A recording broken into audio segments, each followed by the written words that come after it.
Boa noite a todos, sejam todos bem-vindos.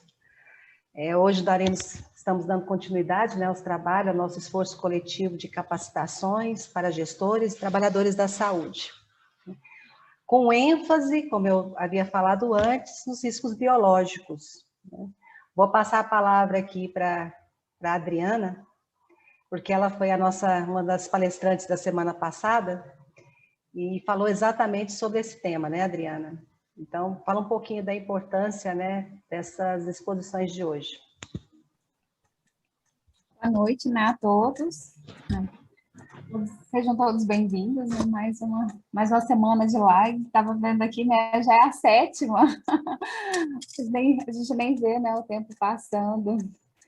E realmente é uma conquista muito grande nessas capacitações, poder estar levando informação e vendo que as pessoas estão presentes, né, todos interessados. Na semana passada e a outra anterior, estava falando, né, dos micro-organismos multiresistentes. Né? Saiu um novo manual da Anvisa, que foi publicado agora em março, que fala sobre esses micro-organismos.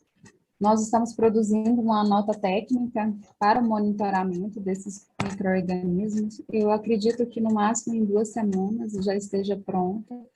Estamos definindo, né, uma maneira de captar essas informações, porque o sistema que havia antes da Anvisa está indisponível.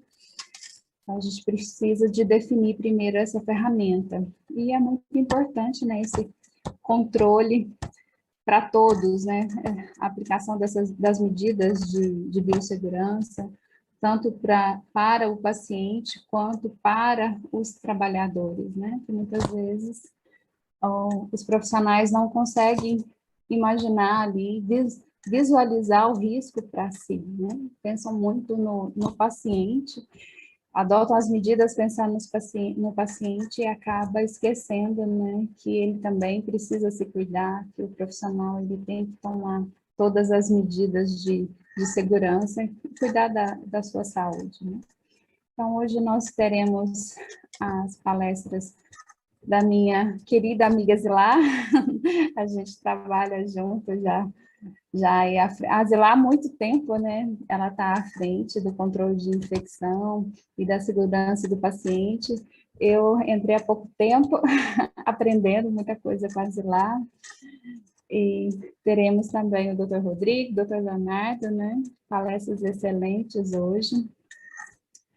E temos aqui, né, a Jaqueline, né, que está propiciando esses encontros maravilhosos. A Jaqueline, que foi um ganho para a segurança do paciente também. Ela é da segurança do trabalhador, mas é um ganho para a segurança do paciente.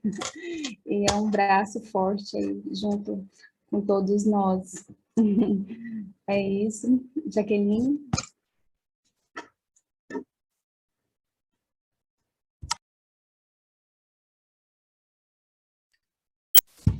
O doutor Raimundo, passa a palavra.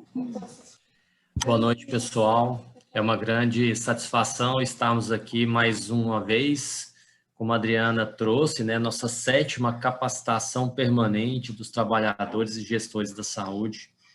E isso por si só já é um motivo de orgulho, né, conseguirmos caminhar tanto em instrução e informação de qualidade para que a gente consiga construir um modelo assistencial seguro, mas que principalmente traga o conforto de que estamos caminhando da melhor maneira possível em direção a vencer essa pandemia. Mas, mediante tudo que temos passado, talvez aqui já vale a pena uma grande reflexão, que é a necessidade que nós temos de, nessa grande adversidade, enxergarmos as oportunidades. E estarmos reunidos aqui, estarmos em conjunto com grandes palestrantes, trazendo informações bem práticas, mas principalmente naquilo que hoje tem sido a maior desconfiança que a gente tem no mundo, que é a veracidade das informações que chegam. E, nesse sentido, aquilo que a gente tem trazido aqui tem nos proporcionado sermos melhores e conduzirmos melhores os locais em que estamos. Mas quando a gente pensa no aspecto gestão, eu vou trazer uma correlação com as ondas, que é aquilo que a gente mais tem visto durante a pandemia. É só você dar um Google ou abrir qualquer jornal que você vê a primeira onda, a segunda onda, mas quando você pensa no aspecto gerenciamento, a gente tem uma grande onda natural de disseminação da pandemia, que é a primeira onda, que é aquele comportamento habitual da doença. E isso é gerenciável, isso é visível. Primeira onda, a segunda onda, as variantes surgindo, isso a gente vê. E isso a gente sente. E nessa perspectiva, a gente acaba reagindo.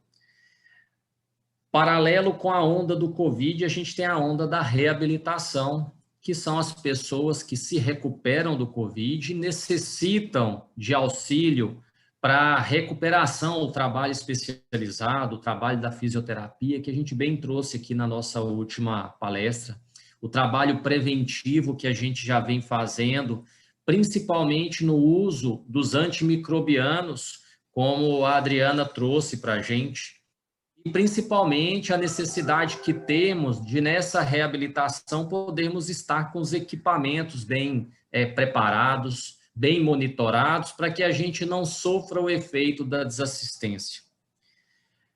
Vindo a pandemia, mudança de comportamento, medo, a gente também tem as doenças crônicas que começam a entrar em descompensação. Os traumas são as doenças concorrentes que também vão ter a necessidade do leito, e nesse sentido, o bom gerenciamento do leito, segmentação do fluxo, a diferenciação das portas de entrada, faz com que a gente tenha uma maior precaução e prevenção de problemas dentro das nossas instituições. E aqui a gente já chama a atenção para a minimização do dano, porque dano nada mais é do que uma relação proporcional direta entre a virulência do vírus e a vulnerabilidade, que é na nossa capacidade de gerenciamento, estarmos oferecendo uma condição de mais possibilidade de danos. E aí você trabalha com a contingência, que é enxergando o cenário e tendo as possibilidades de agirmos nesses momentos de fragilidade. Mas todas essas ondas a gente consegue enxergar, conseguimos gerenciar. Temos que melhorar o nosso gerenciamento e a nossa capacidade de planejamento, e está muito claro nesse nosso ano de pandemia. E é nesse sentido que aqui estamos numa capacitação permanente para os gestores e trabalhadores, para que aqui tenhamos condições de sermos mais ágeis e mais experientes na nossa capacidade de planejamento. Mas tem uma onda que ela só cresce e que ela não é visível e muitas vezes não é gerenciada, que é a sobrecarga que vem se tendo gradativa aos trabalhadores. E essa onda é uma onda que ela é persistentemente crescente, e se você não tem o gerenciamento, você acaba aumentando o risco institucional pela simples observação da grande quantidade de informações e afazeres que o profissional de saúde tem, a sobrecarga excessiva e até o intangível, que é o medo que esses profissionais estão inseridos e que dificultam muito a sua capacidade laboral. E é nesse sentido que, dentro dessa capacitação e a gente fazendo aquela visualização do que é invisível, esse mês é um mês simbólico da necessidade que temos de ter um olhar diferente ao trabalhador. E entendendo que quando você cuida do trabalhador, você faz o reconhecimento que é merecido. Nunca imaginávamos que durante tanto tempo estaríamos passando por isso. E é nesse sentido que nós, como gestores, precisamos fazer o acolhimento do trabalhador, mas principalmente entendendo que essa saúde mental, ela é necessária para que a gente consiga ter melhores resultados, mas principalmente para que a gente tenha condição de sair melhor desse momento todo que estamos vivendo. E eu vou só me alongar um pouquinho, doutora Jaqueline, mas agorinha eu já finalizo. É só para trazer o sentido de que quando a gente começa a lidar com aquilo que atualmente não é palpável, a gente acaba tendo uma exposição maior ao burnout, aos erros, a suicídio, às dificuldades que a gente tem das relações interpessoais serem deterioradas. E esse é um aspecto que precisa estar no foco dos gestores da área da saúde. O reconhecimento é necessário, mas o acolhimento permanente, ele é fundamental e primordial. E é interessante que a gente vive hoje o que a gente chama de luto antecipatório. Luto antecipatório é aquela sensação que a gente tem de que as coisas não vão melhorar. É mais ou menos aquele impacto que a gente tem quando, por exemplo, você descobre a notícia triste. Isso é muito estudado na oncologia, por exemplo. Você está bem, de repente descobre que tem uma doença. E aí, o primeiro impacto que traz é de que sua vida acabou, e a gente viveu isso durante muito tempo. Parece que a pandemia não acaba. Mas como a Zilá, o Leonardo, o Rodrigo já trouxeram aqui, isso vai passar. Mas entendendo a necessidade do gerenciamento e do monitoramento das condições psicológicas dos trabalhadores, é que a gente vai passar por isso com mais. Então, pessoal, aproveite bastante que estamos vivendo aqui hoje. Estamos num momento em que grande quantidade de informação, que a gente chama de intoxicação, são aquelas informações que a gente não sabe procedência, se são adequadas ou não. Esse canal aqui está sendo uma possibilidade de trazermos informação de qualidade, com profissionais experientes, mas que principalmente são informações que podem ser replicadas rapidamente, trazendo melhor condição de trabalho para as suas instituições, para os trabalhadores, e aí a gente alimentando a confiança e a esperança, que é o que a gente nunca pode perder, e é isso que a gente tem de antídoto para o luto antecipatório. É a possibilidade de estarmos com a consciência tranquila de que estamos fazendo bem e de que isso vai passar. Agradeço muito a todos vocês, aproveitem bem e vamos começar, né, doutora Jaqueline? Isso, obrigada, doutor Raimundo. E aproveitando a sua fala e as suas considerações, vou passar a palavra para o doutor Leonardo Najar Gonzalez Costa, médico do trabalho, coordenador do PCMSO do Hospital de Doenças Tropicais, HDT, médico da Secretaria de Estado de Saúde, médico da UTI do HDT de 94 a 2007 e de 2007 até o momento, coordenador do PCMSO.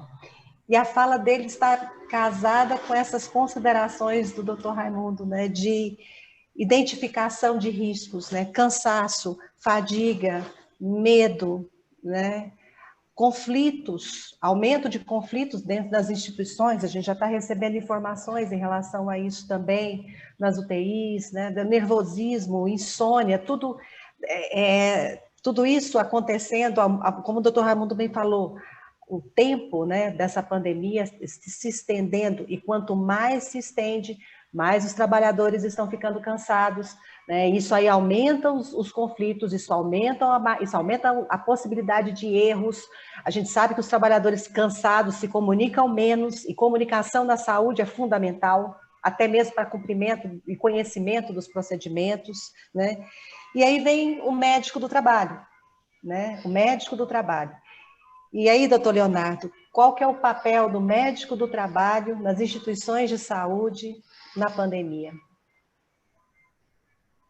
Boa noite a todos. Eu estou num local diferente, eu não sei como é que está o som, se todos estão ouvindo bem. Está tranquilo? Está dando para escutar direitinho? Está dando para escutar. Está um pouco baixo para mim, mas... Eu vou ter que falar alto, então, porque aqui é o auditório, é um pequeno auditório do HBT e o microfone está lá em cima. Ok. Não teve jeito de eu ir para o meu ponto normal de participar. Mas, se ficar muito baixo, eu falo mais. Bom, respondendo que a doutora Jaqueline falou, qual é o papel do médico de trabalho nesse contexto de pandemia, o doutor Raimundo falou muito bem. Todos os demais palestrantes, a Adriana, na semana passada, o Rodrigo, todos os demais, têm pontuado essa mudança enorme que a pandemia provocou nas pessoas, nas instituições, nas equipes e colocou a medicina do trabalho numa posição em xeque, né? Coitado dos médicos do trabalho durante essa pandemia. Coitado, sim, porque ficou muito pesado, ficou muito evidente, mais evidente ainda, a importância da medicina do trabalho. Não estou puxando a brasa para a sardinha de ninguém, mas a importância da medicina do trabalho nas instituições como um todo, e nesse momento, nas instituições hospitalares, de prestação de serviço à saúde da população. Por trás dessa prestação de serviço, por trás das homenagens que se fazem às equipes, por trás do número de mortos, por trás dos kits de intubação que acabam, dos respiradores que faltam, do oxigênio que acaba, está o profissional de saúde, seja da linha de frente, seja da área administrativa do hospital, da área de apoio, aquele profissional de saúde que ele é paciente, às vezes, daquela instituição ou de um plano de saúde onde ele é atendido. Ele é alguém que está com um parente doente, ele é cobrado cobra-se dele uma frieza, uma competência, um equilíbrio, um conhecimento técnico que fica muito evidente que todos os palestrantes aqui têm. Mas quem é essa pessoa? Eu estou fazendo um apanhado geral. Esse tema é um tema enorme, eu acho que a gente não esgota em 1, 2 nem 3 vezes, né? Quem é essa pessoa que está prestando esse serviço, né? Quem consegue descobrir o que essa pessoa está sentindo, quais os dilemas, quais os sofrimentos, o que está por trás da N95, do Face Shield e do capote, né? Eu gosto de lembrar que essa pandemia, para a medicina do trabalho, e para os CERMITs em geral, e para a STH, e para a engenharia de segurança, enfim, ela não trouxe nada de novo. Tudo que está acontecendo, de infecção, de rotina, já existia. Só que agora numa escala macro. E numa escala macro, as coisas elas aumentam tanto do ponto de vista positivo quanto do negativo. Então, se você tem um serviço estruturado, se você faz parte, Raimundo, numa UTI muito bem montada, onde tem equipamento de reserva, onde a coisa acontece de uma forma muito alinhada, com acompanhamento bem linear, com plantonistas de qualidade, com diaristas que são experientes, tem uma boa manutenção, tem a engenharia de segurança do hospital que dá suporte rápido, reposição de equipamentos. Isso trouxe um volume maior, mas não desestabiliza, não transforma o hospital, a instituição, num caos. Vamos trazer isso para o CERMIT. Se há uma instituição onde já existe um CERMIT que funciona de uma forma ao menos razoável, com técnicos de segurança, com engenheiros de segurança, com médicos do trabalho, que conversam entre si, onde existe um PCMSO, um PPRA, que conversam, documentos que conversam entre si também. Obviamente, essa pandemia colocou em xeque essas ações todas. Mas Vamos falar da realidade do HDT, não é modelo, não é isso. A gente erra todos os dias e conserta todos os dias também. Mas a pandemia encontrou uma situação que já estava alinhada. Então, a gente teve que melhorar alguns processos, a gente teve que alinhar mais, nos alinhar mais ainda com STH, mais ainda com engenharia, montamos comitê de crise, enfim. Mas eram ações que já existiam, né? A gente precisou aprimorar essas ações e melhorar processos, aprofundar parcerias, isso foi algo que aconteceu, né? Agora, eu fico imaginando como foi, como está sendo nos locais, seja nos hospitais onde não havia uma engenharia elétrica, nos hospitais onde não havia uma SCH efetiva, né? Uma coisa é existir SCH, outra coisa é SCH ser efetivo, tem diferenças. Como é que aconteceu nas instituições onde existiam SESMITs e esses SESMITs não estavam totalmente alinhados ou totalmente compostas as equipes? Eu imagino que a coisa deve ter ficado bastante confusa. E na ponta do processo, no final dessa confusão, os atingidos são os profissionais de saúde, são os trabalhadores, que não vão ter o suporte necessário, seja na hora de testar o equipamento de proteção individual, na hora de saber se aquele EPI funciona, a SCH e o CERT tem que falar uma língua só, tem que estar respirando o mesmo ar, que eu falo, é uma fala minha aqui do HDT. Se a SCH e CERT não respirar o mesmo ar, nunca vai funcionar. Vai ser uma disputa de vaidade. E isso não leva a lugar nenhum. Então, nas instituições onde isso não estava ou não está muito bem alinhado, o trabalhador acaba sofrendo, sem dúvida nenhuma, né? Porque você montar processos, montar fluxos, testar esses fluxos, aplicar e ver resultados durante uma situação de crise, eu acho que é impossível. Né? Se aqui a gente está apanhando, eu falo onde eu estou agora, dando HDT, e todo dia a gente tem que rever, eu imagino como pode estar acontecendo em outros locais, né? Nesse contexto, então, como é o papel do médico do trabalho durante essa crise? Eu acho, então, que nunca mudou, só ficou mais em foco e abriu um pouco mais o espectro. Porque se os distúrbios de ordem mental já eram presentes e uma queixa frequente entre os trabalhadores, agora isso é o café da manhã de todos nós. Todos estão emocionalmente muito abalados, seja por essa expectativa que o Raimundo falou, da sensação de que a coisa vai piorar, seja pela sensação pessoal de incapacidade, seja porque trabalha numa instituição que não dá apoio, seja porque o SESMIT da instituição não está conseguindo atingir e alcançar as demandas do trabalhador. Eu sei que a função do médico do trabalho, como eu estava falando, ela não mudou. Eu imagino essa pandemia como um campo de batalha, uma trincheira, né? Tem o pessoal da linha de frente e eu vejo o CERT mais ou menos como um meio-campo, como uma trincheira. Dali a coisa não pode passar. A gente tem que conter, a gente tem que entender o sofrimento do trabalhador, a gente tem que conseguir afastar aquele trabalhador antes que ele chegue num ponto sem volta.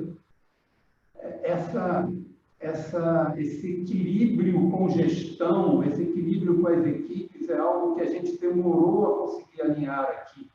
Por vezes, a gente precisou afastar trabalhadores que eram grupo de risco ou que estavam emocionalmente bastante abalados, e as equipes de enfermagem ou de manutenção ou equipe médica, elas não podiam ficar sem esses funcionários. E a gente teve que desenvolver mecanismos e que só conseguimos fazer isso, só estamos conseguindo fazer isso por um trabalho diário, em cima de algo que já existia, né? Não se monta, né, doutor Rodrigo, um sistema elétrico para atender um hospital no momento de crise em 2 dias.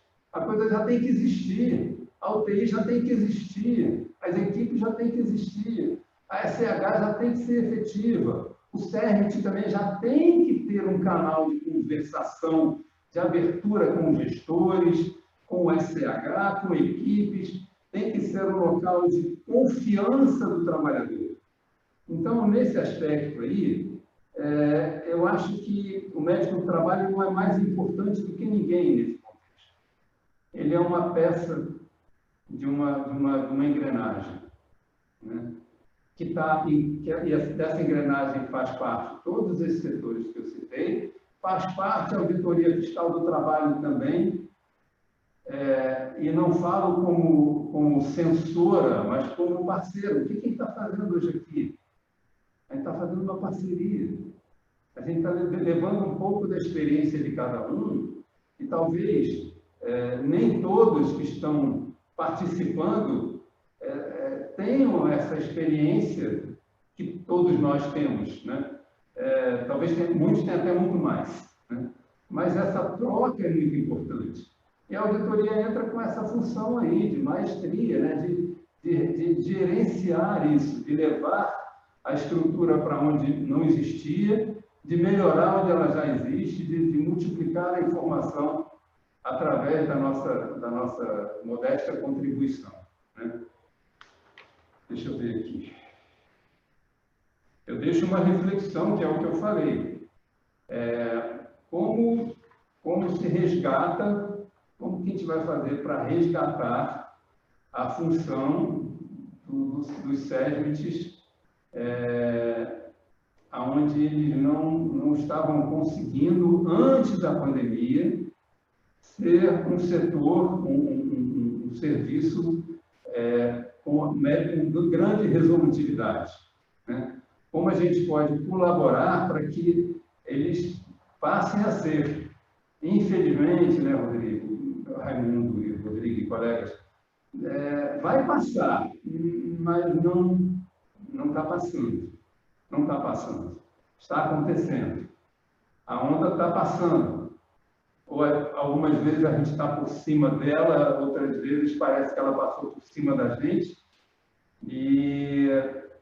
mas a coisa vai ter que andar, vai ter que andar. E durante a pandemia, eu acompanhei o trabalho à distância da doutora Jaqueline em algumas cidades do interior, em que ela teve que praticamente levar equipes daqui para instruir lá, né? E no futuro, essas equipes podem estar aqui instruindo a gente também, porque pessoas dedicadas e com capacidade de resolução, de criar, e de aprender, e de improvisar, elas estão para todos os cantos.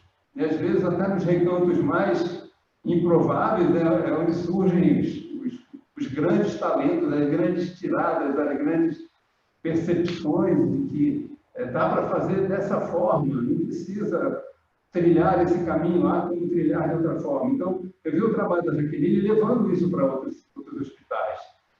Então, fica essa reflexão, o que a gente pode fazer? É isso aqui que a gente está fazendo ou tem algo mais? Eu não estou controlando o meu tempo, Jaqueline, desculpa. Pode? Sim, mais 5 minutos. 15 minutos, doutor. Aí, então.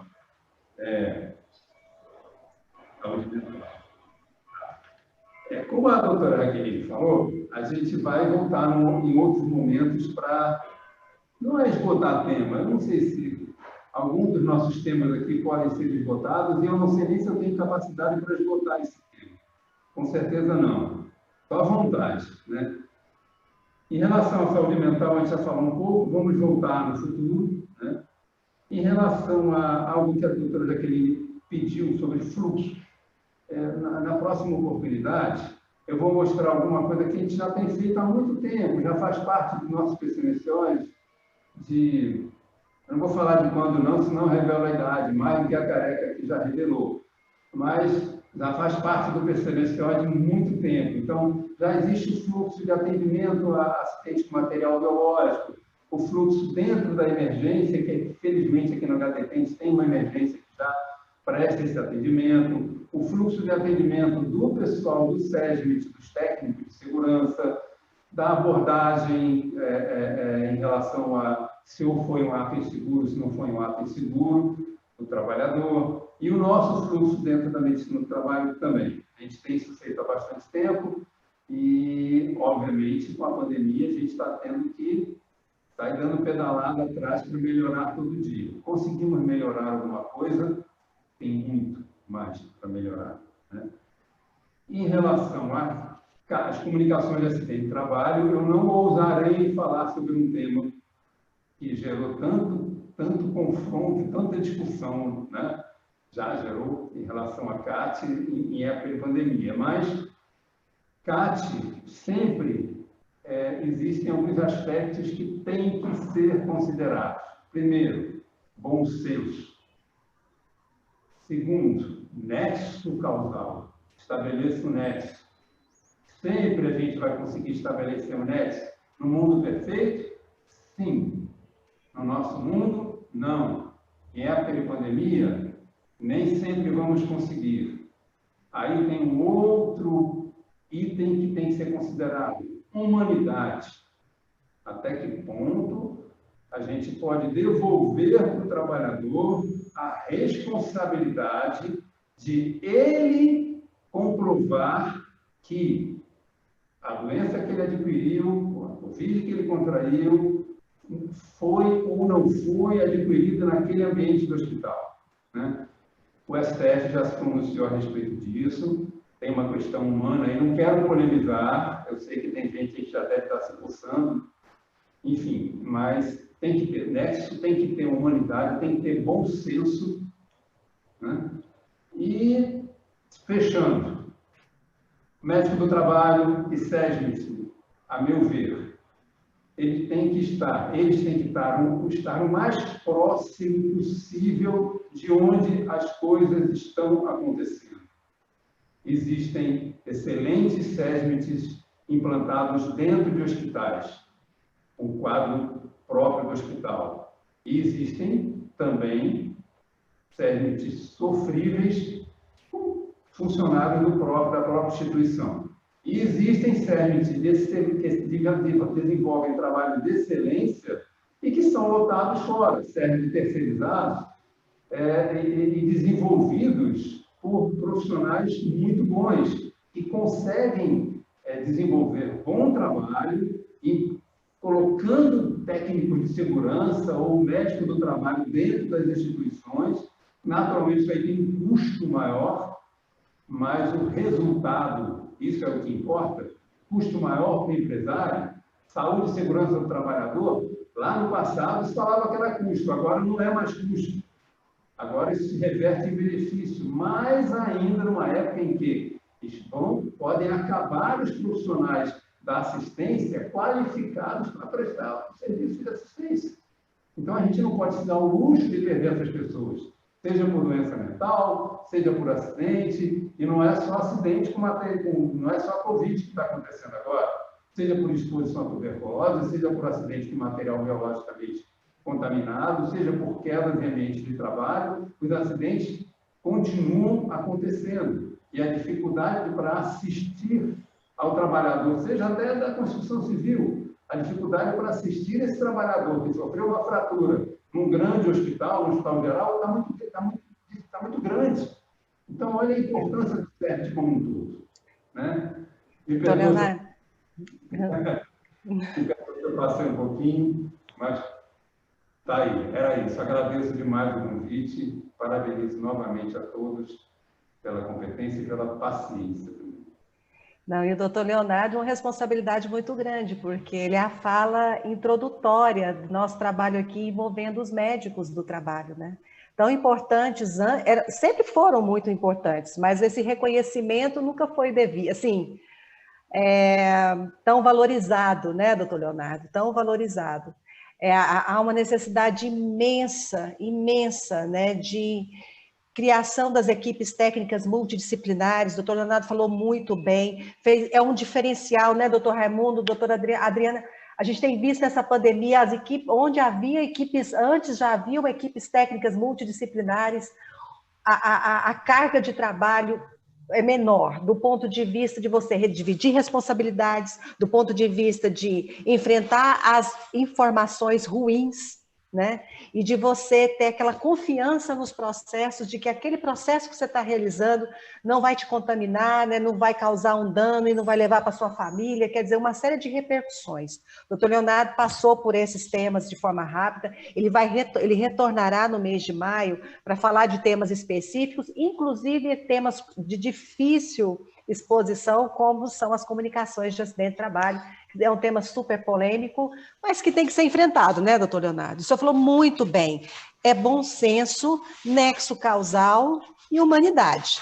Só isso que precisa, né? Só. Doutor Leonardo, muito obrigada. Eu vou passar agora a fala para o Rodrigo Trotzdorfer, o Rodrigo, engenheiro químico, engenheiro de segurança do trabalho de qualidade industrial, membro do SOST, né, que é o SESMIT do HC-UFG. O Rodrigo tem contribuído imensamente com o nosso trabalho, um outro membro de SESMIT atuante, muito atuante, o doutor Leonardo falou sobre isso, a importância da presença, da atuação dos SESMITs, né? E é uma presença, né, doutor Raimundo, diária. É aquela coisa de você participar, entender os processos, o que eu posso fazer para contribuir, para reduzir os riscos ocupacionais.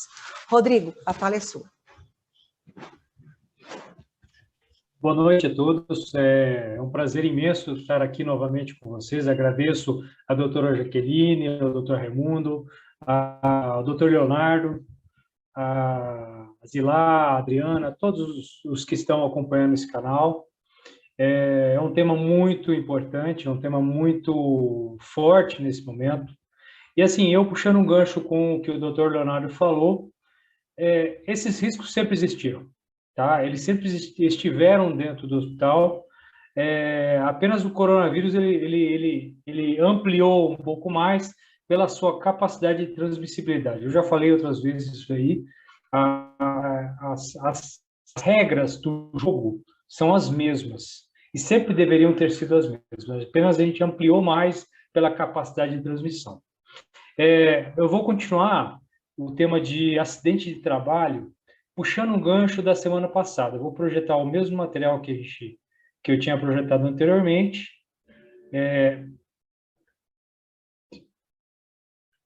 Espero que vocês estejam vendo. Está todo mundo vendo aí, pessoal? Tá. Sim. Tá.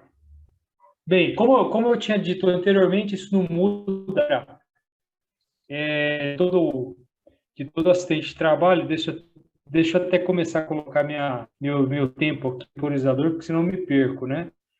Na fala. Pronto.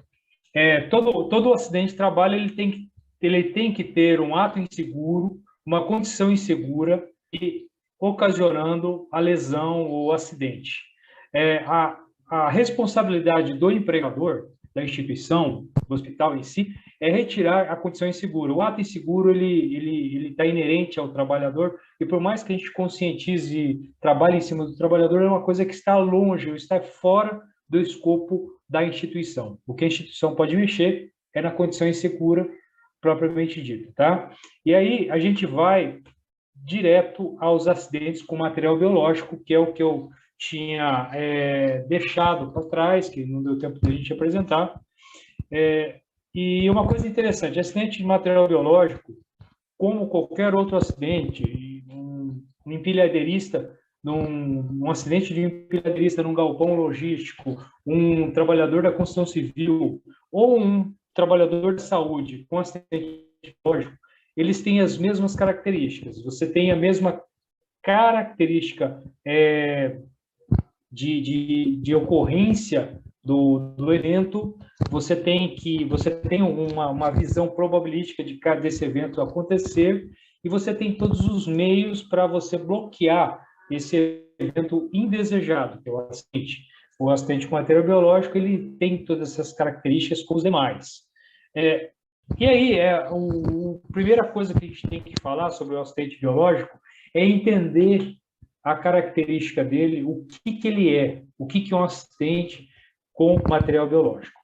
O acidente com material biológico ele pode acontecer de forma de contato ou por um contato percutâneo, uma perfuração que você tem na pele, ou uma projeção de um material na mucosa, numa mucosa boca, nariz, olhos. E aí você tem esse acidente consubstanciado. Mas que fluido que a gente considera para ter um acidente com material biológico? Sangue, sêmen, secreções, outros líquidos. Então, são as secreções do paciente que consubstanciam o acidente, desde que ele tenha um contato com o trabalhador na forma de percutânea, uma perfuração, um corte com o material utilizado, ou o contato dessa secreção numa mucosa, boca, nariz, olhos, e aí vai. Né? Quais são as formas mais clássicas de acidentes que ocorrem no hospital? E aí eu vou citar a primeira forma clássica, que é a exposição aérea. A gente sabe que dentro de um leito, de uma enfermaria, você vai ter com um paciente colonizado e que essa colonização seja de transmissão aérea, tipicamente SARS-CoV-2, por exemplo, ou uma tuberculose. Esse paciente ele está colonizado e a primeira coisa que o trabalhador tem que saber é que existe uma suspeita lá. A suspeita ela é importantíssima. A definição da suspeita pelo grupo médico, pelo grupo de saúde, é importantíssima para trazer a segurança ao trabalhador. Se lá já existe uma suspeita, esse trabalhador ele tem que se paramentar daquela forma necessária para se proteger. E aí é importante dizer que o acidente com gotículas e aerosóis, muitas vezes você não vê a consubstanciação dele imediata. Por quê? O profissional entrou numa sala que era por precaução de aerosóis, ele não estava paramentado da maneira correta e depois ele descobriu que era para ser com aerosóis. Bem, houve a exposição exacerbada, mas não houve o adoecimento. O adoecimento ele poderá ocorrer posteriormente, e aí consubstancia o acidente. E essa é a forma clássica. E aí a gente tem que tomar cuidado no seguinte, existem vários tipos de gotículas grandes que colapsam no solo no raio inferior, gotículas médias também tem um colapso menor, mas tem as microgotículas ou aerosóis que essas ficam suspensas no ambiente fechado. E aí, isso é uma forma de exposição com material biológico. A segunda é a projeção de material biológico propriamente dito. O corpo humano, o corpo do paciente, ele é uma bomba. Ele tem um sistema todo bombeado. E esse sistema bombeado, quando há uma intervenção médica ou de saúde, você tem a possibilidade de projetar essas secreções, tanto pulmonares como do sistema circulatório, e pegar o profissional. E chegar no profissional, como eu disse, chegar numa mucosa da boca, do nariz, dos olhos, e o profissional, naquele momento, não estava devidamente paramentado. Sempre a gente reforçando essa questão de devidamente paramentado, por quê? Quando você estabelece uma rotina de paramentação ou uma rotina de EPIs, aquele momento você está trazendo as proteções mínimas que o trabalhador tem que ter em qualquer atividade que ele exerça sobre o paciente. Né? Se ele estiver devidamente paramentado, ele souber utilizar os EPIs adequadamente, ele vai reduzir muito a probabilidade de se acidentar com material biológico. Isso é fato. Então, a segunda forma é a projeção de material biológico. O trabalhador está fazendo um procedimento respiratório no paciente, projeta fluido corpóreo do paciente no olho dele. Ele não estava com óculos de proteção, ou não estava com máscara. Hoje, com a era Covid, é inaceitável um trabalhador estar sem máscara. Mas isso pode acontecer, isso acontecia no passado, com mais frequência. Infelizmente, Uma outra, terceira forma de acidente é com pérfuro cortante. E aí esse é o mais comum que acontece, inadequado, ou uma forma de utilizar um pérfuro cortante inadequadamente, ou um tipo de pérfuro cortante utilizado e que você não identificou uma forma mais moderna e segura no mercado. E aí é importante, posteriormente, a gente vai enfatizar o fator da multidisciplinaridade nesse caso. Como é importante para você evoluir no uso de pérfuro cortantes dentro de um hospital, como é importante você ter uma equipe multidisciplinar atuante. E aí nós vamos chegar nesse ponto. Bem, mas quais as partes do corpo mais atingidas? Como eu falei para vocês, os olhos são sempre um local, infelizmente, que sempre se projeta biológico. É nessa direção que o trabalhador recebe cargas de secreções, e se ele não estiver devidamente paramentado, ele vai se acidentar. Por isso que eu coloco a foto no lado, um óculos de proteção devidamente utilizado, ele é uma barreira física eficaz nesse momento. Repito, o trabalhador ele tem que não só receber o item, mas ele tem que saber usar o item e ter consciência de uso disso. É como a gente aprender a escovar o dente. A gente aprende a escovar o dente quando criança e acha muito difícil, mas à medida que a gente passa o tempo, parece que é uma coisa automática. Para o trabalhador, usar equipamento de proteção individual tem que ser algo automático o caminho dele. Ele tem que colocar na cabeça dele isso aí. E aí entra um SESMIT de boa qualidade e um SESMIT que realmente faça interface com o trabalhador e coloque isso. É como se fosse uma religião, uma fé. Vamos colocar na cabeça do trabalhador que isso é necessário. Nariz e boca são outras vias importantes de acesso, são mucosas importantes. E aí, a máscara de proteção, um face shield, uma N95 são itens imprescindíveis nesse momento para você proteger de um acidente biológico com a projeção de fluidos corpóreos. Mãos, a gente pode citar as luvas são essenciais para o trabalhador e protegem ele realmente, e as luvas luvas são um item muito polêmico, porque eles são uma parte importantíssima durante uma paramentação, uma desparamentação. Então, é importante o trabalhador saber tirar a luva e que momento que ele tem que tirar a luva e que momento que ele tem que calçar a luva de proteção, porque senão ele vai se acidentar, né? Tronco, braços e antebraços. Aí eu estou colocando uma imagem de um capote descartável. Muitas instituições usam também o capote de tecido em algumas situações, por exemplo, situações que não envolvam grandes projeção de material biológico. Mas é importante você ter essa proteção, essa barreira física no trabalhador, né? Bem, outro ponto importantíssimo são os pés, os sapatos fechados. O trabalhador tem que usar o sapato fechado.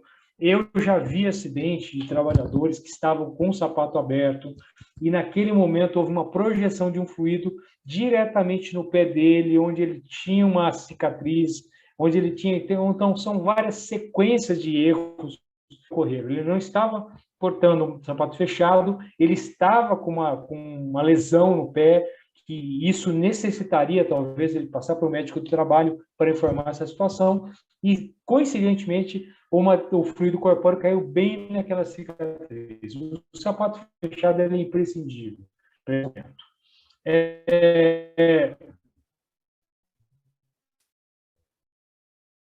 Eu vou enfatizar a NR32. Como eu falei anteriormente, as regras do jogo sempre estiverem nosso alcance aqui para nos ajudar. E ela sempre colocou as regras bem estabelecidas. E aí ela estabelece algumas vedações importantes aqui, básicas, para o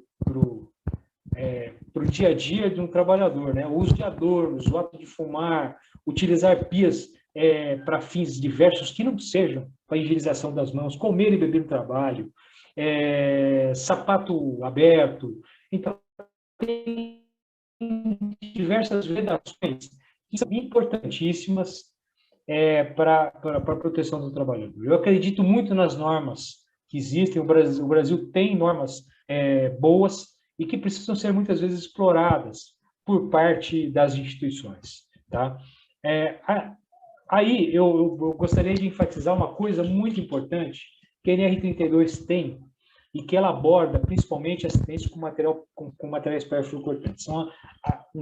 São a grande maioria dos acidentes que ocorrem com material biológico dentro de instituição de saúde. E a NR32 ela tem um anexo específico para a instituição montar um plano de prevenção de riscos de acidentes com material perfluorocortante. E aí eu coloquei o item 2, que cita a comissão gestora multidisciplinar. Olha como que é interessante o que nessas lives a gente vem colocando, a doutora Jaqueline vem colocando muito como a necessidade de você ter uma multidisciplinaridade no hospital.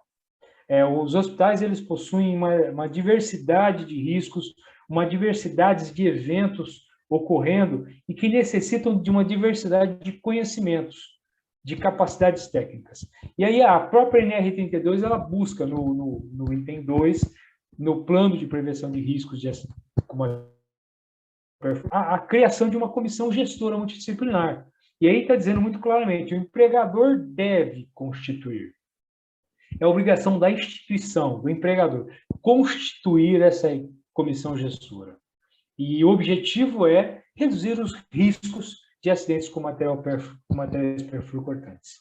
Quando a gente fala esse item, reduzir os riscos, a gente quer dizer que a gente nunca vai eliminar o risco. O risco ele sempre vai existir.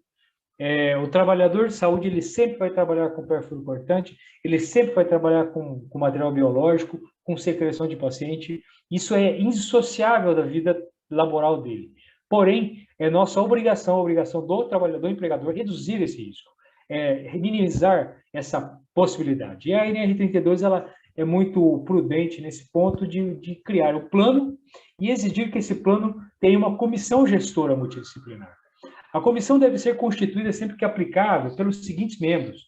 Aí que é importante a gente chegar a quais os membros que a NR32 cita cabalmente que devem compor essa comissão para trabalhar em pró para desenvolvimento de melhores práticas e melhores produtos para a saúde.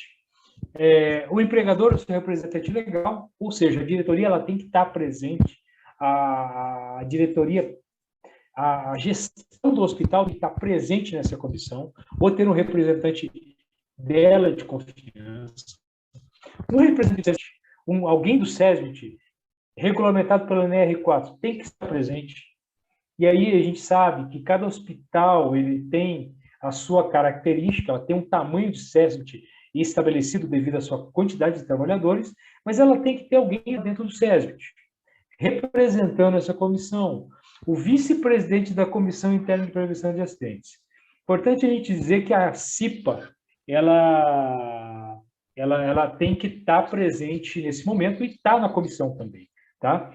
O representante da controle de infecções, da CCIH, da SCIRAS, a direção de enfermagem, a direção clínica, responsável pela elaboração do PGR-SS, e o representante central de compra de materiais para a saúde. Ou seja, o plano de prevenção estabelece que dentro dessa comissão você tem uma diversidade de membros conhecedores de diversas áreas em prol do trabalhador, em prol de especificação de itens para a saúde, perfluorocortantes, para a segurança do trabalhador. Isso é importantíssimo.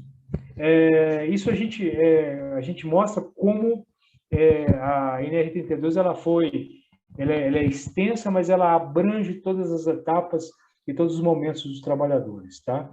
É importante a gente citar alguns itens que a gente tem que tomar cuidado, que a NR32 também estabelece, como o perfluorocortante, né? O RENCAP, a desconexão de agulhas, acionar corretamente dispositivos de segurança, a utilização de descarpac, de itens de descarte para perfluorocortante, para usar adequadamente, respeitar a altura máxima deles. Acontecem muitos acidentes por você ou não ter um descarpaque disponível para o trabalhador, um item de descarte disponível para o trabalhador, ou que ele esteja sobrecarregado, não haja uma retirada adequada desse item. E, basicamente, como eu falo, os riscos são sempre os mesmos, nunca mudaram, eles apenas se ampliaram na pandemia, e as regras do jogo, ou seja, o que a gente tem como normativa brasileira, continuam as mesmas, estão em nossa direção, a nosso favor. E basta as instituições utilizarem corretamente isso. Essa é a minha palavra, eu passei um pouquinho de tempo, né, doutora Jaqueline? Eu passo a palavra para ti novamente, e estamos aí, né? E eu vou até tirar daqui. E é isso aí, pessoal.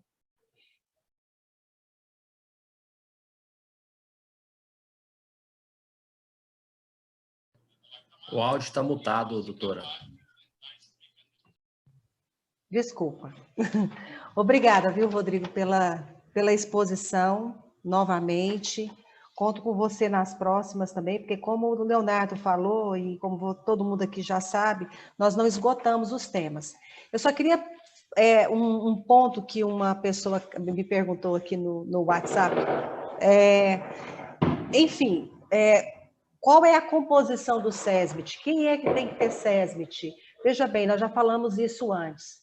O gestor tem que ele enxergar a necessidade desses profissionais, da existência dessas comissões. É a realidade que impõe que você tenha esses profissionais. Aqueles que se pautam a só o que está escrito na norma, na legislação, o nosso histórico é de desproteção dos trabalhadores. São locais que têm mais acidentes, são locais onde os processos são precários, onde não tem serviço de controle de infecção. Ver os dados da Adriana na semana passada, aquilo é assustador. E como que você não tem serviço de controle de infecção? A lei não me obriga a ter. Então você só faz aquilo que está na legislação, você não tem preocupação nenhuma com a segurança dos trabalhadores, dos pacientes, e você quer se esquivar da segurança ambiental, né? É a mesma coisa do SESMIT. Não, eu só tenho SESMIT se eu tiver aquela composição que, gente, pelo amor de Deus, que posição mais ultrapassada. Vocês vão me desculpar, mas isso é uma posição realmente bastante ultrapassada. Ou você enxerga seus problemas, os seus riscos, e realmente faz um trabalho sério, responsável com os pacientes, trabalhadores, e com uma preocupação ambiental, porque saúde tem que se preocupar, sim, com a questão da segurança ambiental, ou você realmente tem que ser penalizado, autuado, representado civil, criminalmente, por colocar em risco a vida de pacientes, de trabalhadores e colocarem também o meio ambiente em risco.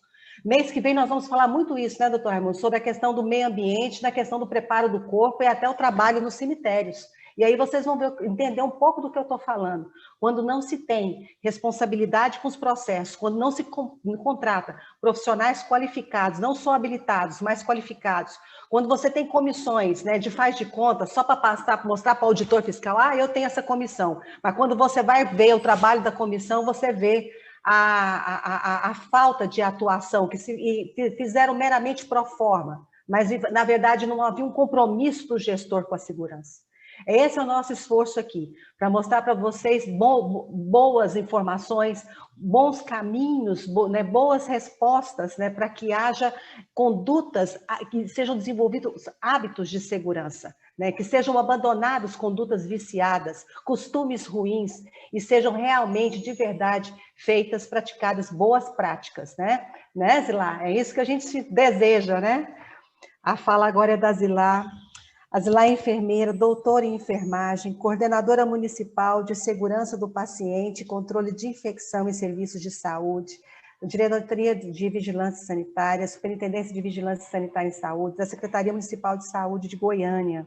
É professora da PUC Goiás, especialista em controle de infecção hospitalar, em vigilância sanitária e ambiental. Pensa numa pessoa completa. E ainda maravilhosa. A fala é sua, Zilá. Nossa, ganhei meu dia. Muito obrigada pelo elogio, viu? A doutora Jaqueline, que é uma gracinha. Eu quero, sim, agradecer muito a receptividade. Quero dizer que, para mim, é uma honra estar aqui com vocês, com a minha querida, né, Adriana, doutor Raimundo, doutor Rodrigo, doutora Giovana. Muito obrigada por dividir esse momento. Eu estava aqui ouvindo as falas de vocês, pontuações muito importantes, brilhantes e necessárias para nós trabalhadores da área da saúde. Esse tema que eu terei a honra e a satisfação de falar, de a gente discutir um pouquinho aqui, eu posso dizer para todos que é um tema muito comum, na verdade, porque a gente sempre fala, é o primeiro tema quando vem à nossa cabeça, assim, na nossa formação profissional e até mesmo como população, que nós lembramos, quando a gente fala sobre a questão da higienização das mãos. Então, assim, é um tema tão simples, mas é o mais difícil da gente executar. Eu vou só agora compartilhar a tela, só um momentinho. E assim, dizer que nós vamos ter essa conversa com algumas etapas, né, algumas questões necessárias que a gente precisa estar puxando sempre a nossa lembrança e o nosso ato de estar higienizando as nossas mãos, né? E aí, nós temos... Ué? Ah, deu certo, desculpa. Trazendo um pouquinho aqui dos dados, né, da doutora Adriana, que ela apresentou na semana passada, sobre os dados do Estado. Aqui eu peguei somente alguns gráficos sobre, por exemplo, a resistência aos antimicrobianos de 2020, que ela trouxe para a gente, nas UTIs de adultos, né? Então, a gente observa uma predominância muito grande de micro-organismos multiresistentes, inclusive, além de outros, e assim que nós temos aqui, esses são dados do estado de Goiás, como foram bem apresentados na semana passada, pela doutora Adriana. Aqui um outro gráfico, que está, por exemplo, o perfil fenotípico desses micro-organismos relacionado à infecção primária de corrente sanguínea. E um fato que a gente chama atenção, olha só, Staphylococcus coagulase negativo é o primeiro, né, mais frequente que nós temos. E quando a gente fala de, por exemplo, infecção primária de corrente sanguínea, então, ela está associada, por exemplo, ao uso de catéter venoso, essa é 100% evitável. Por quê? Porque depende das práticas que a gente vai adotar, que seja o profissional que vai colocar esse catéter, que seja da equipe que vai manter esse catéter no paciente. Então, nós precisamos chamar a atenção desses micro-organismos que nós sabemos que eles estão presentes aqui na nossa vida, isso faz parte, mas esses que são os micro-organismos, por exemplo, vários são resistentes e multiresistentes, e que esses realmente, o perfil, o arsenal terapêutico para utilizar no paciente, ele diminui demais, né? Muito pouco. Então, assim, a gente não tem tantas armas. E quando a gente fala sobre a parte de micro-organismos, nós temos que lembrar que nós temos os micro-organismos que fazem parte do nosso corpo mesmo, que é a nossa microbiota endógena, mas da nossa microbiota exógena, ou seja, aquela que é levada. E um dos veículos maiores, né, o maior veículo de disseminação que a gente tem de micro-organismo, nós podemos dizer que é por meio de nossas mãos. Então, aí a importância da gente promover essa higienização de forma correta, de forma adequada. A higienização das mãos, ela faz parte da nossa prática profissional e também é uma questão de um compromisso ético e moral, que todos nós temos que ter, todos nós temos que adotar. E aí, só relembrando que nós já sabemos, porque esse conhecimento, esse que a gente já tem, todos nós já temos, como profissionais da saúde, e antes de sermos profissionais da área da saúde, mesmo quem não é profissional da área da saúde, nós já temos esse conhecimento desde nossa infância, que os nossos pais, os nossos familiares, eles vêm sempre falando com a criança dessa importância da gente higienizar as mãos. Porque a gente sabe que a higienização das mãos, ela é a principal via de transmissão de micro-organismos. Seja ele a COVID, agora que nós estamos com a COVID, ou seja, o hábito que a gente vira e mexe já deveria estar adotando em todas as nossas práticas profissionais, falando de como profissionais, né? E também nossas práticas pessoais, a gente acaba negligenciando por N motivos que não vem ao caso da gente discutir aqui. Mas vale a pena a discussão da gente pensar o seguinte, o nosso compromisso ético e moral, no primeiro momento, com as pessoas. E não esquecer também que eu posso, com as minhas mãos que não estão higienizadas, eu posso, esse micro-organismo, eu posso adquirir para mim também. E, consequentemente, vir a desenvolver um processo infeccioso. Daí, agora, na questão da Covid, agora da pandemia, voltamos novamente a discutir a importância da higienização das mãos. Então, é um assunto que a gente precisa, além de discutir, porque não faltam palestras, não faltam congressos, todo o congresso da área de segurança do paciente e controle de infecção, por exemplo, nós temos a parte da higienização das mãos para ser discutido. O que falta é a gente colocar em prática. E nós temos, eu não vou me ater muito aqui a parte de história, mas é uma luta dos profissionais de saúde, no caso de alguns profissionais de saúde, desde 1847, quando esse profissional aqui, esse médico chamado Ignaz Philipp Semmelweis, ele já provou que o ato de higienizar as mãos, né, na época, a lavagem das mãos com a solução contendo água e cloro, dentro de 2 meses conseguiu reduzir os índices de infecção, ou seja, de transmissão de micro-organismos, de 18,2% a 3,1%. Então, isso foi provado, né? E até hoje, nós estamos o quê? Em pleno século XXI, ainda temos dificuldade de fazer este ato, esse simples ato, ele vir a colocá-lo em prática. E temos também iniciativas, parte da Organização Mundial de Saúde. Olha qual é o nosso primeiro desafio global, isso para qualquer profissional da área da saúde, certo? Desde 2005, que é a higienização das mãos, seja qual for a categoria profissional. Então, é importante em qualquer lugar. E acaba que nós temos algumas regulamentações para a questão da higienização das mãos.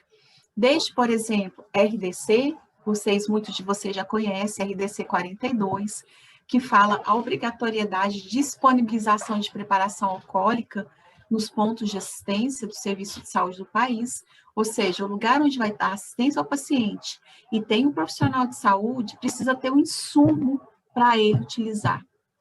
Então, isso é importantíssimo. Temos também a RDC 36, que fala sobre as ações de segurança do paciente. Foi em 2018 publicada uma nota técnica número 1 também, que traz sobre os requisitos necessários para a seleção de produtos da higienização das mãos. Então, isso é muito importante termos conhecimento, porque a qualidade desses insumos vai interferir na atitude da higienização das mãos. Isso, o trabalhador, ele precisa ter um insumo de qualidade para ele utilizar.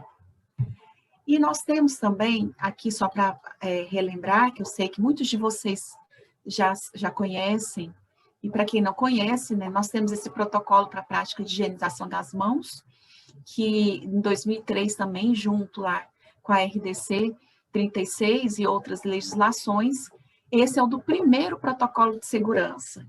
E ele traz diversas questões relacionadas a essa área.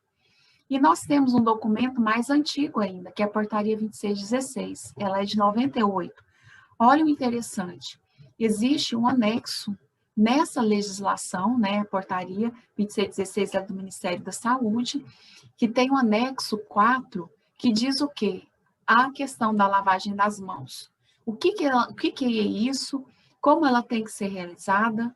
E o que minimamente precisa ter para garantir esse ato de lavagem das mãos? Isso faz parte do programa de controle de infecção. Então, todos os serviços de saúde precisam se adequar e se estruturar para essas questões referentes a garantir que o profissional tenha esses insumos, que ele seja relembrado da importância que precisa higienizar as mãos. Então, assim, nós temos essa legislação desde 98. E aí, nós temos também aqui a NR 32, tão conhecida nossa, que ele traz, por exemplo, a RDC 32, olha lá no item 32.2.4.5, uma atribuição do empregador que ele deve vedar a utilização de pias no local de trabalho para outros fins, certo? A pia, por exemplo, de higienização das mãos é com essa finalidade principal, né? E a questão do outro item que traz o seguinte, olha, que os lavatórios para higienização das mãos devem ser providos, todos abastecidos, toalha, certo? Papel toalha, sabonete líquido, lixeira com tampa, acionamento por pedal. Então, ela traz essa legislação, nos traz isso, dessa obrigatoriedade. E a questão, nós temos também a RDC 63 aqui da Anvisa, Ministério da Saúde, que traz o seguinte, no artigo 55, que o serviço de saúde deve garantir que os materiais e equipamentos sejam utilizados exclusivamente para os fins a que se destinam.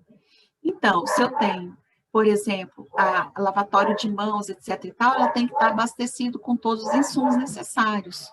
Eu preciso ter lá pela RDC 42 a presença da disponibilização de preparação alcoólica também profissional e para todos que estão ali presentes, utilizem também. E aí nós temos também, por exemplo, vários manuais e materiais do Ministério da Saúde que traz essa questão de surtos. Então, nós precisamos, todo surto que acontece, ele é totalmente evitável. Se um surto aconteceu, é porque houve uma falha. Então, é essa falha que a gente precisa ver o que aconteceu, corrigir, para que não ocorra novamente. Então, tem vários estudos que mostram, por exemplo, várias fontes de surtos de infecção em serviço de saúde causada por várias bactérias, por exemplo, multiresistentes, aí tem alguns exemplos de alguns, né? E justamente devido a o profissional de saúde pelas mãos, ou seja, que não higienizou as mãos, esses estudos mostraram que realmente contribuiu.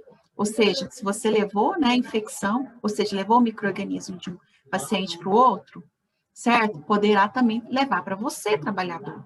Então, a gente precisa ter esses cuidados. As mãos, nós precisamos higienizá-las, daí essa importância. E, assim, outros estudos também, né, que mostram a importância, esse é mais recente, na verdade, 2015, né, mas, assim, tem outros estudos também mais recentes, que mostram a importância, a necessidade de você ter um ambiente todo abastecido com as condições de higienização das mãos e também vários surtos foram evitados quando você tem o insumo, mas o trabalhador precisa também utilizar esses insumos. E aí, quando a gente fala em insumos para higienização das mãos, por que a gente tem que estar discutindo isso aqui rapidamente? Porque, veja bem, o lavatório, a pia de lavagem ou lavabo cirúrgico, tem que ser, isso pela RDC 50, exclusivo para a higienização das mãos, ter fácil acesso, formatos de dimensões variadas. Eu já vi muitos serviços de saúde, por exemplo, um lavatório de mão minúsculo, que mal cabe a mão da pessoa lá. Não é? A torneira pequenininha. Você, olha, até a ponta dos dedos a gente não dá conta de lavar, porque você encosta ali nas laterais e tudo. Então, gente, por favor, vamos dar condições de trabalho. Então, assim, como é que você quer que higienize as mãos se não tem condição de trabalho? Olha, torneiras, isso já diz, no ponto de assistência ao paciente ali, ela não pode ser aquela torneira. Veja que nós temos que, questão da racionalização da água também. Então, a torneira, ela tem que ser o quê? Você não precisa ficar tocando, assim, certo? Aquela de rodando, assim, aquela que roda. Então, que ela tenha comandos que dispensem o contato com as mãos, né? Quando o fechamento da água. Os lavabos cirúrgicos, exclusivos para o preparo cirúrgico, também tem que ter a profundidade suficiente. Sigam o que está na RDC 50, certo? Nas orientações. Quando a gente fala, por exemplo, qual que é a proporção mínima de lavatórios, pias, de acordo com a RDC 50? Então, quarto enfermaria é mínimo, no mínimo, um lavatório externo, no máximo a cada 4 quartos ou 2 enfermarias. Para UTI, um lavatório para cada 5 leitos de não isolamento. O isolamento tem que ter a sua pia lá. Ambientes destinados ao preparo e cocção de alimentos, né, o preparo de mamadeiras, um lavatório em cada ambiente. Berçário, um lavatório a cada 4 berços. Ambientes destinados à realização de procedimentos de reabilitação e coleta laboratorial. Um lavatório a cada 6 boxes. Unidade destinada ao processamento de roupas, né? Um lavatório na área suja, lá no banheiro, um lavatório na área limpa. Isso são condições mínimas que a RDC traz. Certo? Claro que a gente precisa ver o ambiente, dimensionar o ambiente e proporcionar melhor condições para ali, se for preciso colocar mais lavatórios de mãos, a ser colocado, para dar esse conforto para o trabalhador ter o acesso, certo? Isso aí é o mínimo. No caso de dispensadores de sabonete, de antissépticos, né? A gente tem sempre que estar assegurando esse correto funcionamento. Então, tem que ser de fácil limpeza, evitar o contato direto com as mãos, tem que liberar quantidade suficiente de produtos, tem que ter dispositivos que impeçam a contaminação do produto, possuir dispositivo que facilite seu esvaziamento e preenchimento. Os recipientes que não são descartáveis, deve-se ter uma limpeza com água e sabão e desinfecção com álcool 70 ou outro desinfetante recomendado. Olha, isso aqui é importante. O conteúdo do produto não deve ser completado antes do seu término. Produtos que não são acondicionados em recipientes descartáveis, precisa ser mantidos os registros dos responsáveis pela execução, a data de manipulação, o envase e a validade da solução fracionada.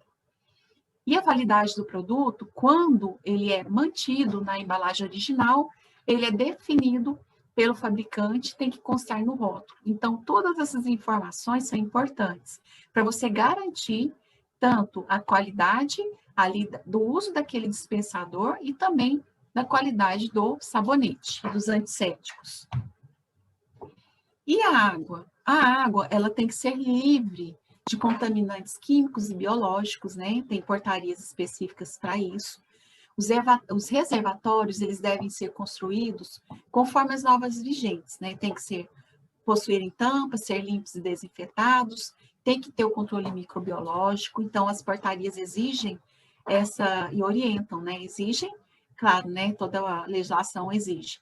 Mas se a gente ler também, a gente vai ter lá as orientações de como é que tem que ser feito, para você garantir a qualidade da água.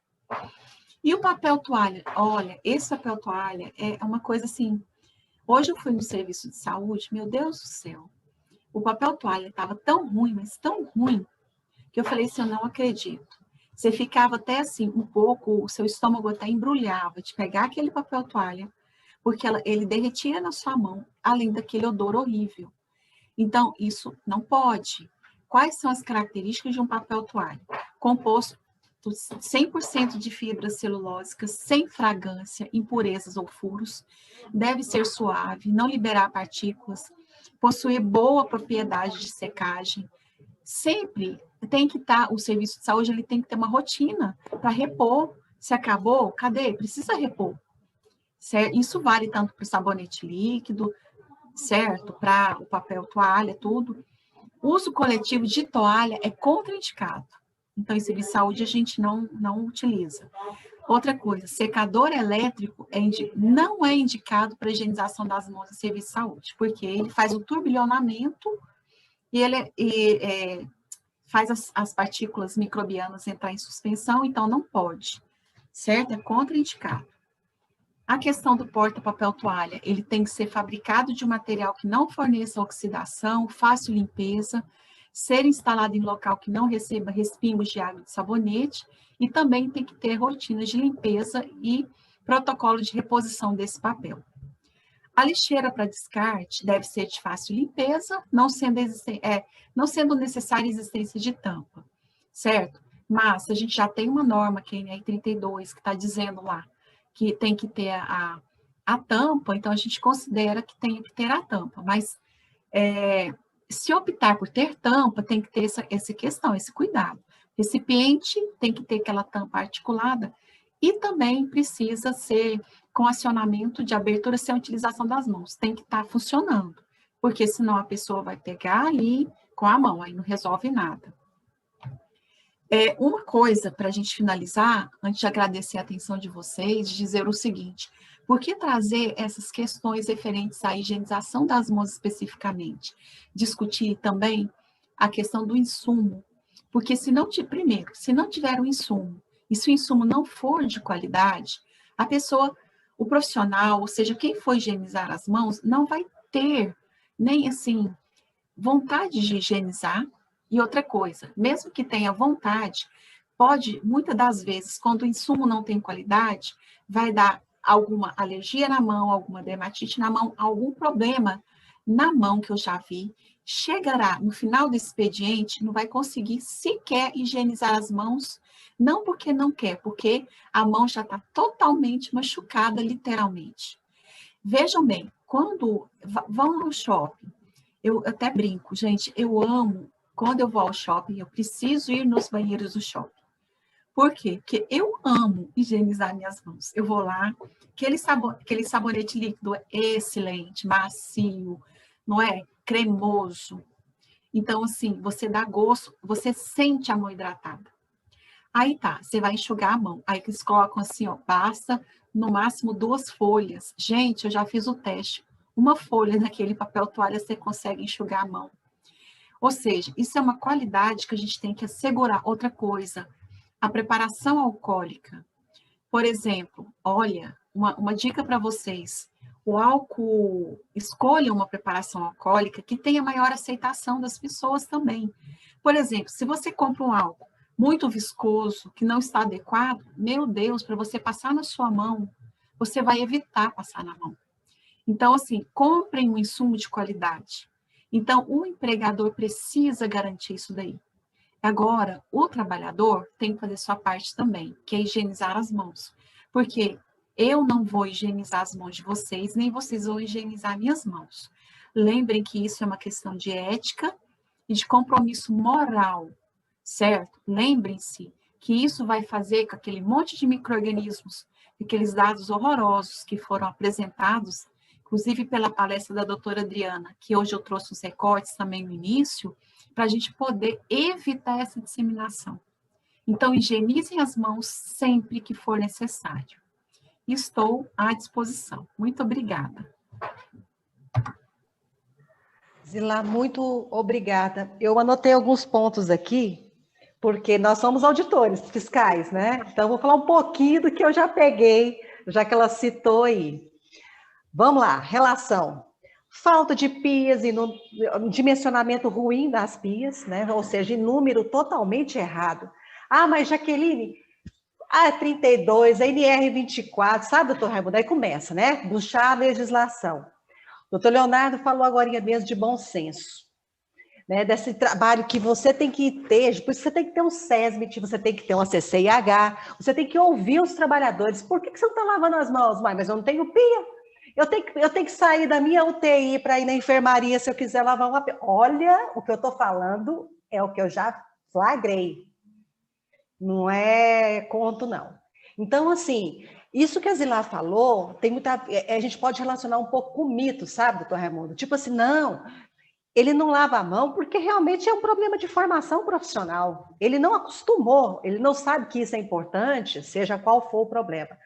Mas se você vai investigar, falta papel toalha, o sabão líquido não é bom, né? Usam muitas vezes sabão em barra, isso eu já peguei, ó, várias vezes, né? Várias vezes, foi 1 ou 2 não, foram várias vezes, né? Falta sabonete, falta sabão líquido nos locais, às vezes a pessoa vai lavar a mão, não tem.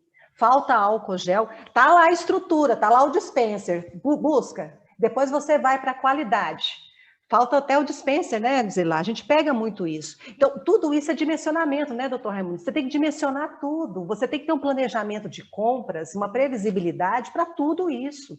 Aí depois dizer que o trabalhador não faz porque ele é irresponsável, porque ele não está cumprindo o código de ética, você vai responsabilizar o trabalhador depois que você fizer o dever de casa. Tá? Você cumpre, escuta, o seu projeto arquitetônico, você tem banheiro para o pessoal tomar banho? Dividido por sexo? Você tem os banheiros certinhos, você tem pia, né? As pessoas não têm... Quantas vezes eu já fui em hospitais, os trabalhadores tinham que comprar, ou Adriana, Zila, comprar água para beber, porque não tinham água dentro da instituição. Ou senão, na hora que vão tomar a água sai suja. Se ela sai suja para beber, imagina para as outras para os outros processos internos, né? Então, assim, isso que nós estamos falando aqui tem esses objetivos, né? Mas para você detectar o problema, você precisa também de uma equipe técnica multi. Você precisa de um SESMIT, de uma CIP, não importa quantas pessoas você tem na instituição. Se você é um gestor responsável, você vai chamar essas equipes, vamos ver, vamos fazer um levantamento, o que está precisando aqui? E colocar a responsabilidade no trabalhador, né, Zilar? Depois que você garantiu o sabão, a toalha, as pias, a água limpa, não é? E por aí vai, né? Doutor Raimundo?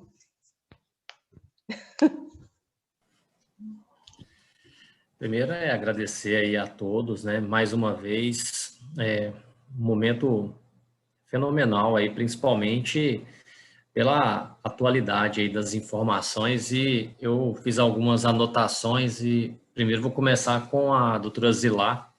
Ela trouxe a figura do Samuel Weiss, que foi um médico conhecido aí como o Salvador das Mães, pela prevenção da infecção puerperal, e morreu aos 47 anos no manicômio, falando que tinha que fazer higienização das mãos, e naquele período a resistência era ainda muito grande, né? E aí eu já faço o link com o que o Dr. Rodrigo trouxe, que é o fato de que no Covid nada mudou. A gente tem que fazer exatamente aquilo que, se fizéssemos bem, estaríamos mais seguros. E é interessante isso, se você vai na história do que aconteceu lá na gripe espanhola e corta, passa um risco, ou no nome gripe espanhola escreve Covid, é exatamente a mesma coisa que a gente está vivendo 100 anos depois. E é interessante o aspecto do planejamento, né? E o doutor Leonardo, ele trouxe uma consideração que ela é muito interessante e que serve até para a introdução dos níveis de cuidado, né? Quando você está vivendo um momento que é um momento de grande demanda, existe uma série de planejamentos a serem feitos. É o planejamento para que a gente tenha condições de ter o cuidado habitual, mas caso o momento seja impossibilitado e a gente tenha que evoluir para o cuidado em contingência, como é que vai ser esse cuidado em contingência? Mas se tivermos que evoluir para um cuidado do tipo catástrofe, como vai ser o planejamento para que isso aconteça? Se a gente migra de uma saúde que ela hoje é no cuidado individualizado para um cuidado que é coletivo, qual que é o planejamento para que a gente consiga ir dessa maneira e isso seja algo que não seja o menos sofrido para todo mundo, né? E eu só discordo dele porque eu acho que vai passar. E aí eu vou só finalizar, a doutora Jaqueline gosta de algumas citações, e quem falou isso foi Chaplin, e ele, lá na altura do cinema mudo, ele trouxe para a gente o seguinte, né, que nossos esforços eles têm que desafiar as impossibilidades. Lembrando que as grandes conquistas que os homens tiveram, e que todos tiveram, foram conquistas naquilo que parecia ser impossível. E, às vezes, aquilo que parece ser impossível são só de pequenos ajustes, é nesse sentido que a gente tem trabalhado aqui, para todo mundo estar orientado em direção às boas práticas, em direção aos bons cuidados, mas principalmente em direção à retomada da confiança. E retomando a confiança, a gente vai bem com tudo, e tudo passa. Inclusive esse momento que a gente tem vivido. Agradeço a todos, uma boa noite, e agradeço a doutora Jaqueline aí pelo empenho, né? Já na sétima etapa da fase 2, né? Porque a gente já teve a fase 1. Agradeço a doutora Zilar, o Rodrigo, Leonardo. Adriana, fica à vontade. Vai começar agradecendo, né? Rodrigo, Zilar, a Jaqueline nem se fala, né? O Dr. Raimundo também. E vendo a Zilá falando, né, do serviço de saúde, vai passando um filme assim na cabeça de todo o serviço de saúde que a gente vai, né? A Jaqueline já pontuou aí quantos serviços de saúde a gente chega e não tem pia. A gente já foi em serviço de saúde que não tinha pia dentro do centro cirúrgico. Então, os gestores têm que dar essas condições, né, para o trabalhador, para o profissional de saúde. Não é apenas exigir, não, é o trabalhador que não faz, né? Tem que ter condições. Uma das questões que a Zilá colocou, pontuou, né, da preparação alcoólica, do sabonete, do papel toalha, a gente sempre reforça isso no serviço de saúde, com os profissionais. Olha, escolha um produto que realmente tenha uma boa aceitação, é preciso de ter, porque senão eles não vão utilizar. E o que a gente pede, né, se por acaso não foi atendido esse pedido, né, os profissionais de saúde têm que relatar, têm que reportar, né, aí é por isso que a gente pede que o coordenador do núcleo, da comissão de controle de infecção, eles têm que estar ligados à direção, eles têm que saber fazer, né, dar esse feedback, fazer essa interlocução ali dos profissionais e do paciente, de tudo com a gestão, né? Então, ele tem que estar ali junto, envolver toda a equipe e estar lutando para que realmente tenha o produto adequado, né? E, mais uma vez, mostra também a importância dessa equipe multi, né? A gente precisa realmente da engenharia nesse processo, né? Cadê os engenheiros para falar a dimensão dessa pia, o local, a torneira, onde realmente tem que ter, né? Então, mais uma vez, aí mostrando a importância de ter esse gerenciamento, né? Em toda a assistência à saúde.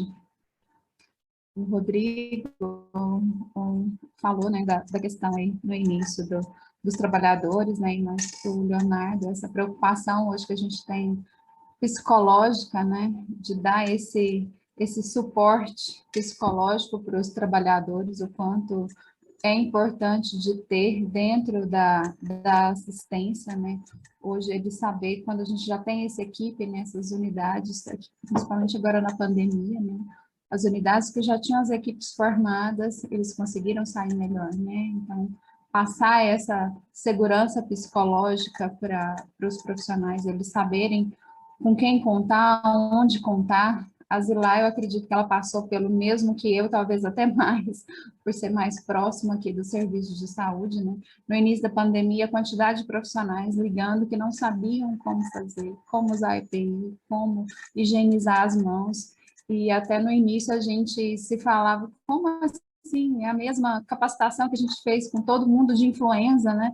Na época da epidemia de influenza, todo mundo foi capacitado, como assim todo mundo esqueceu as medidas, né? Não são as mesmas medidas, né? A gente já teve uma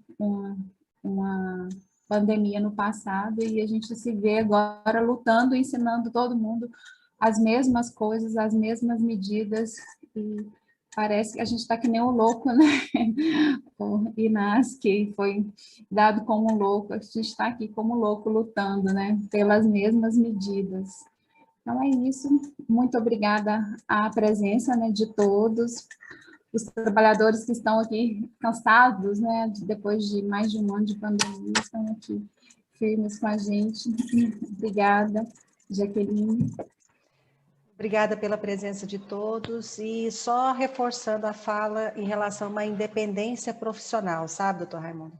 Também não adianta você contratar profissionais habilitados, qualificados, sem independência profissional. É complicado, né? Porque aí essas pessoas, elas têm o conhecimento e tudo, mas o gestor, não é isso que eu quero. Eu quero que seja feito assim.